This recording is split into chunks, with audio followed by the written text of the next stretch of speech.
Good evening, students. We are today going to discuss, this is the last topic of kinematics.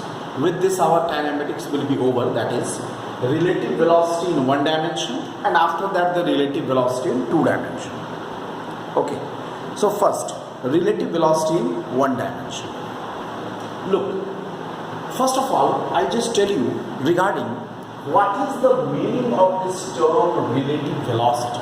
What is this called and where it is used? Try to follow me. Suppose you are standing somewhere and suppose a vehicle is moving, a train or a car or any vehicle is moving, and you are standing, you are an observer. Follow me. Then what will happen? If you are at rest, you are standing means you are at rest. When you are at rest, then you can very correctly judge the velocity of that moving object. You can say that this must be the speed or this must be the velocity of this body. But the problem crops up when you are also moving. Means, I mean to say, if the observer is also moving. Suppose A is an object. Look, A is an object that is moving with the velocity VA vector in a specific direction, and in the same direction the object B is also moving. Let us say B is the observer. मेरी बात को ठीक से समझो. अगर ये observer B rest में होगा तो ए के वेलोसिटी को वो करेक्टली जज करेगा. लेकिन अगर ए के मूवमेंट के साथ साथ बी भी मूव करेगा,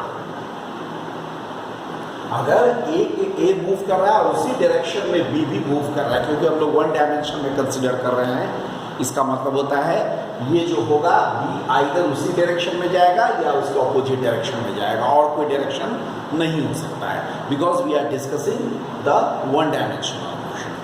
ऑलराइट, तो ऐसी स्थिति में क्या होगा? जब अगर बी रेस्ट में है तब तो तुम बोलोगे कि हाँ relative velocity of A with respect to B will be this. But if B is also moving, तब क्या नियम है?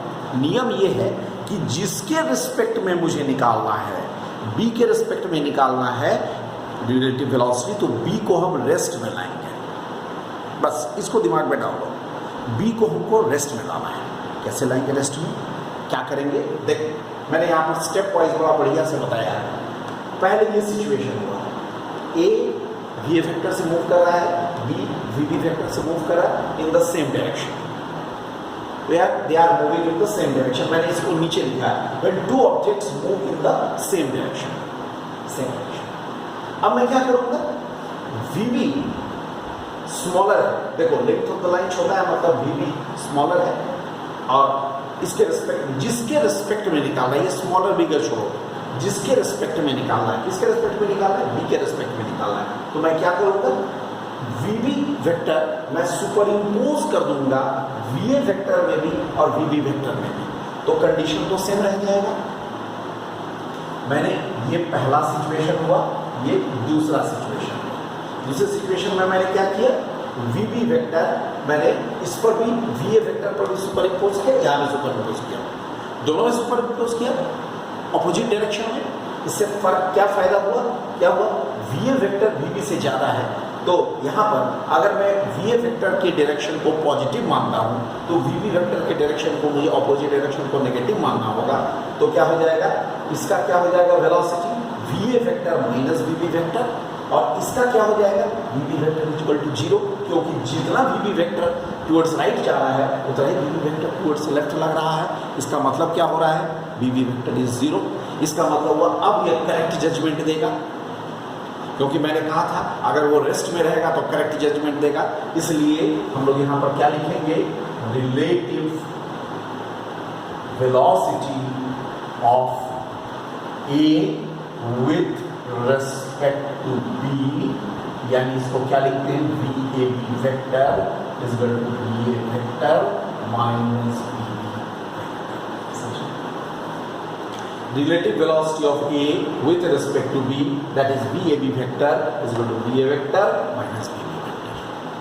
यही हो गया हमारा relative velocity. कब? जब दोनों सेम डायरेक्शन में जाएगा. मैंने क्या किया? Very simple theory. जिसके रिस्पेक्ट में मुझे रिलेटिव वेलोसिटी निकालना है उसका वेलोसिटी को मुझे जीरो कर देना होगा. सीधी बात हो गई. बस इस चीज को ध्यान रखना बहुत जरूरी है. ओके, ठीक उसी तरह अब मैं, ये था पहला केस. अब मैं सेकेंड केस कंसीडर करता हूं. When two objects move in the opposite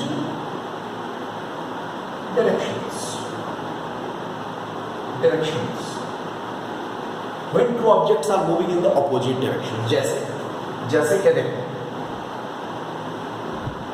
VA vector इधर जा रहा है ना, ये A है, और B जो ये है, ये किधर जा रहा है? इधर जा रहा है. VB वेक्टर इधर जा रहा है, अपोजिट डायरेक्शन में जा रहा है. अब मैं क्या करूंगा? मेरा काम क्या होगा? इसको रेस्ट में लाना. मुझे क्या करना है? ए का रिलेटिव वेलोसिटी निकालना है विद रिस्पेक्ट टू बी. फिर मैं रिपीट करता हूं, जिसके रिस्पेक्ट में निकालना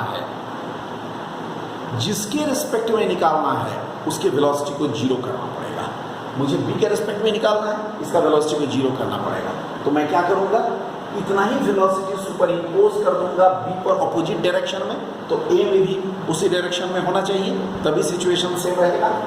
मतलब हुआ. अब मैं क्या करूंगा? इसमें, यहाँ पर इसमें मैं करूंगा ऐसे, इसमें मैं कर दूंगा, देखो VA वेक्टर भी है ऑलरेडी, इधर मैं VB वेक्टर भी सुपर इम्पोज कर दिया, और इधर क्या हो जाएगा? इधर VB वेक्टर है, तो मैं इधर भी VB वेक्टर सुपर इम्पोज कर दिया ताकि इसका वेलोसिटी जीरो हो जाए. ये सेकंड सिचुएशन हुआ. तो थर्ड सिचुएशन में जाकर क्या हो जाएगा? ये चूंकि हो जाएगा VA vector plus VB vector, है ना, और ये हो जाएगा VB vector equal to zero. ये तीसरा सिचुएशन हो गया. लास्ट सिचुएशन में देखो, फर्स्ट वाले में ये था. अब इसमें मैंने क्या किया? सुपर इम्पोज किया इक्वल वेलोसिटी. तो क्या हो गया? इसमें सुपर इम्पोज किया VB वेक्टर इधर, इसको जीरो करना है तो राइट साइड में सुपर इम्पोज करेंगे, तो VB वेक्टर यहाँ पर जीरो हो गया, तो VA vector plus VB vector, यानी रिलेटिव वेलोसिटी VAB वेक्टर कितने के बराबर होगा? VA vector plus VB vector. समझ गए? जब कोई दो